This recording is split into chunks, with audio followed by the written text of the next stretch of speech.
புதுச்சேரியிலிருந்து 2 கார்களில் கடத்தி வரப்பட்ட 540 மது பாட்டில்களை செங்கல்பட்டு மாவட்டம் பரனூர் டோல் பிளாசாவில் வைத்து போலீசார் பறிமுதல் செய்தனர்.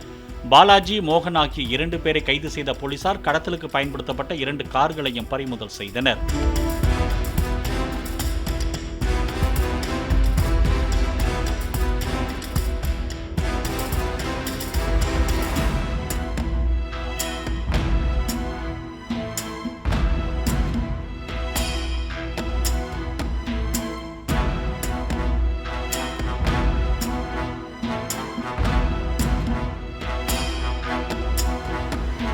பிளே ஸ்டோர் மற்றும் ஆப் ஸ்டோரில் இருந்து பாலிமர் செயலியை QR கோடு மூலம் பதிவிறக்கம் செய்யுங்கள்.